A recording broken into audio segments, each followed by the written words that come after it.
We have so many businesses here in our city that are considered small businesses. And the Saturday after Thanksgiving for the last few years has been known as Small Business Saturday. So the proclamation reads, whereas there are currently 30.2 million small businesses representing 99.7% of all businesses with employees in the United States and responsible for 65.9% of net new jobs created from 2000 to 2017.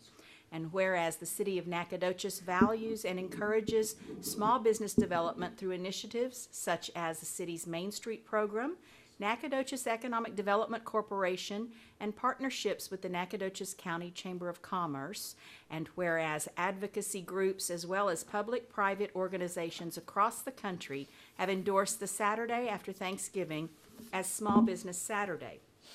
And whereas we support our local businesses and encourage everyone to take advantage of the unique gift buying opportunities and experiences in the city of Nacogdoches.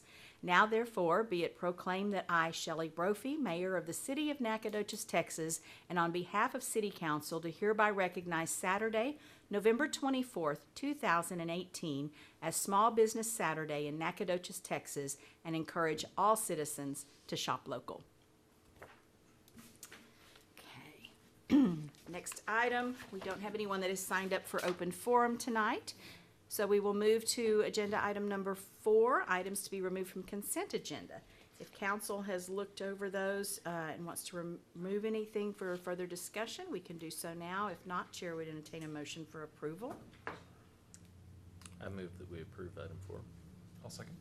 Okay, moved and seconded. Any discussion?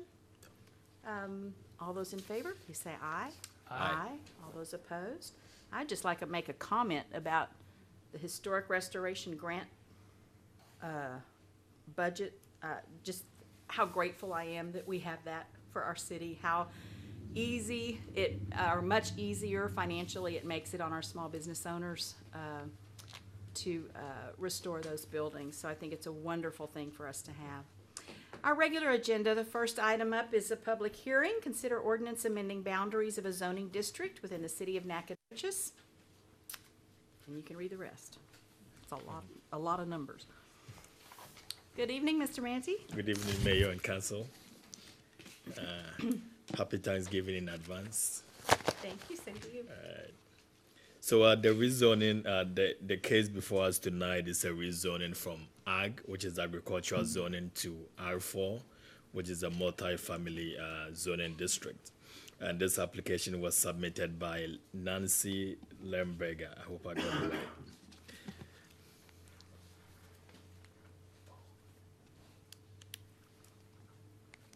So on the screen is a location map. The site can be accessed from Park Street.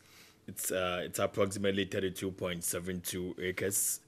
The applicant proposes to rezone this to R4, and under the R4 zoning, we do allow for single-family homes, we do allow for duplexes, and we do allow for apartments and some other residential uses.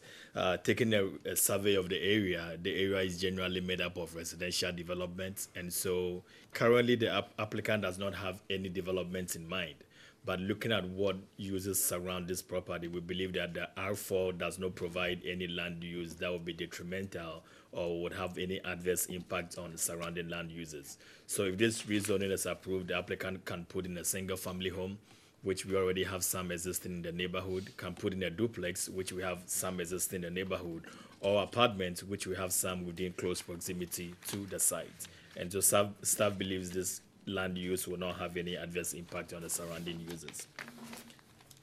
I have a picture here showing the area map. It's wooded and it's currently vacant, and we hope that if this rezoning is approved, some sort of developments can come in there to help do some infill development in the neighborhood. I have a map on the screen showing the zoning. To the north of this property, we have an ag and multifamily that is just like the intended rezoning. To the south, we have ag and 2-family residences. To the east, we have ag and 2-family, and to the west, we have multifamily. So based on the zoning map, a larger portion of this area is already zoned for R4, and therefore rezoning this property to R4 will not be new within the vicinity and will match, would fit perfectly into the zoning of the area. And now, going to the future land use map, which I have on the screen, is designated as vacant, and just a little portion of it is designated as multifamily. I don't know what happened, but looks like during the comprehensive plan stages, a small portion of this was designated as multifamily. I wish the whole lot would have been designated as multifamily. That would have made my work easier, but they just left some vacant. But if you look at a comprehensive plan, it does encourage infill development. We did have a meeting with stakeholders over, I think, somewhere last week, and we talked about infill development in the city. And most of them did talk about the fact that there wasn't the demand for it and stuff like that. I also discussed with some developers who believe that if there's an infill development in certain areas, the reason why they are not doing it is because some areas have, I will use the word, substandard houses. So once you build a new house next door, it tends to discourage people from buying these houses.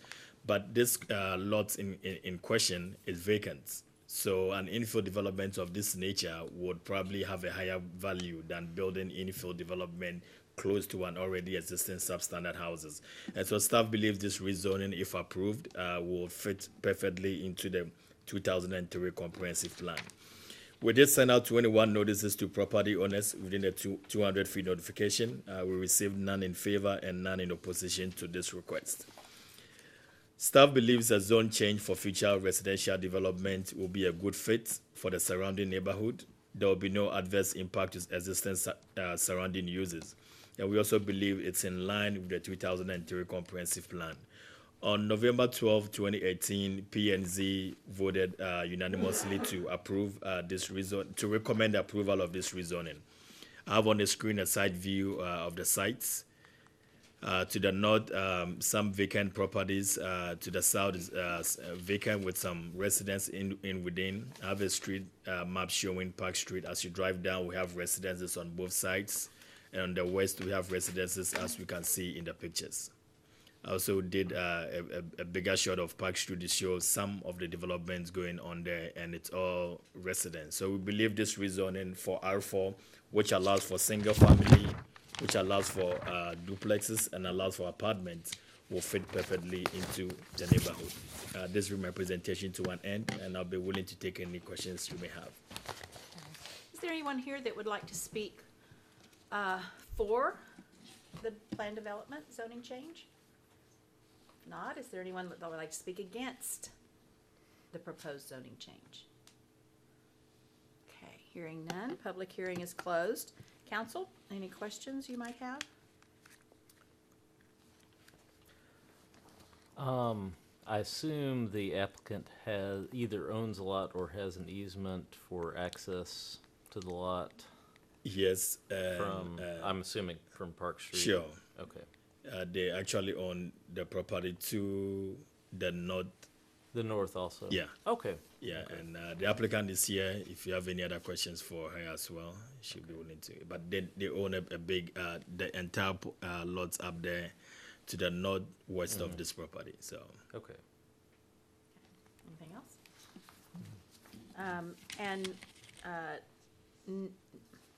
None of the property falls within our floodplain. No, no. Okay. Well, then, no other questions. Chair would entertain a motion for approval to change the zoning. I'll make a motion that we pass agenda item number 6. I'll second that. Okay, moved and seconded that we approve item number 6 as presented. If no further discussion, all in favor, please say aye. Aye. All those opposed, motion passes. Thank you, Mr. Mann. Item number 7, consider ordinance amending ordinance number 1778-09-18. Good evening, Mr. Bartlett. Good evening, Mayor and Council. Tonight we actually have 2 items back to back about well number 9. So with your permission, I'm just going to talk a little bit about well number 9 and we'll apply to both. And then we'll talk about the budget amendment ordinance and the contract award. Well number 9 is an old water well we've had. Best I could tell, it's about as old as me, and I get the senior discount at Golden Corral. So what does that tell you? It's about a 1960 vintage well. So we've had this well a long time. It's one of our big boy wells. It produces about 900 gallons a minute. So it's one that we rely on for a lot of our water supply source. As you may recall, several months ago, we came to you with another water well, well number 8. It's a neighbor that was also down, and we're currently under repair on that well. So we have 2 down now. So this is becoming kind of critical for us. So we're hoping to bring both of them up.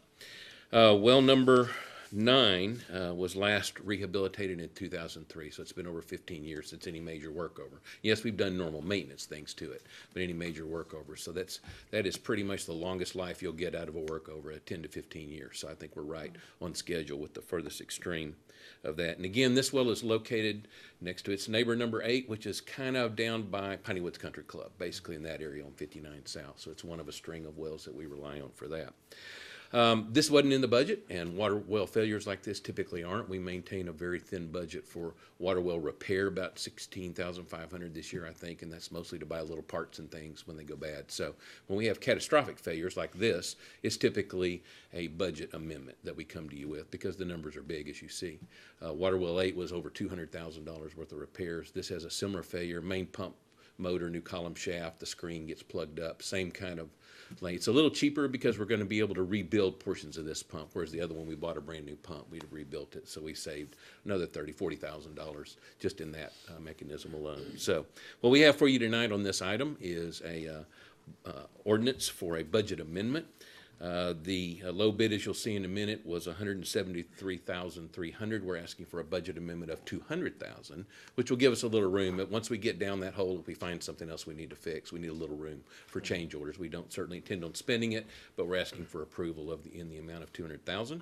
And I'll be happy to answer any questions you have after public comment. Thank you very much. Is there anyone here that would like to speak to well number 9 issue? Okay. Hearing none. Council, questions or comments for Mr. Bartlett? No.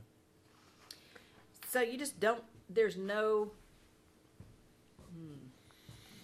factor that pops up ahead like this is getting ready to go? It just... Well, this well would have been nicknamed Thumper. When you walked out on site, the ground vibrated, and that's been going on for quite a period of time. And I think our guys were just holding their breath to see what would happen. So, yeah, we did have a little telegraphing, literally, that it was going, but typically no.